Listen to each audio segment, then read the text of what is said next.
নমস্কার বন্ধুরা, আমার ইউটিউব চ্যানেলে আপনাদের সকলকে স্বাগত। আজকে আমি আপনাদের জন্য নিয়ে চলে এসেছি সর্ষে দিয়ে রুই মাছের রেসিপি। এইভাবে বানালে খেতে ভীষণ ভালো লাগবে।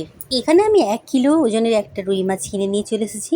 ভালো করে কেটে ধুয়ে স্বাদ অনুযায়ী নুন হলুদ মেখে এইভাবে লাল লাল করে সর্ষের তেল দিয়ে আমি মাছটাকে ভেজে নিচ্ছি।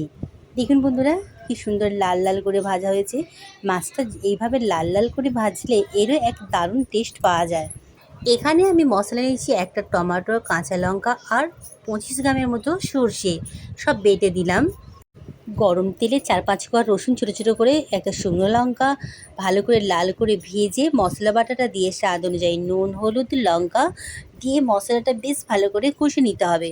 দিয়ে দিলাম আরও একটা টমেটো কাটা। মনে রাখতে হবে মশলাটা বেশি কষালে হবে না।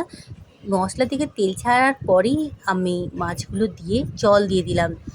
জল দিয়ে আর 5 মিনিট ফুটিয়ে ওপর দিকে ধনেপাতা দিয়ে দিলাম। রেডি আজকে সর্ষে দিয়ে রুই মাছের রেসিপি। গরম গরম ভাত কিংবা রুটির সাথে আপনারা খেতে পারেন। আমার ভাত দিয়ে এই রেসিপিটা ভীষণ ভালো লাগে। সর্ষের একটা যে ঝাঁঝ আছে, ভাত দিয়ে খেলে ভীষণ ভালো লাগে। আপনারা কে কে রুই মাছ খেতে পছন্দ করে কমেন্টে অবশ্যই জানাবেন। আপনারা সকলে ভালো থাকবেন, সুস্থ থাকবেন। আর আমার ভিডিওগুলো দেখার জন্য আপনাদের সকলকে অসংখ্য ধন্যবাদ। নমস্কার।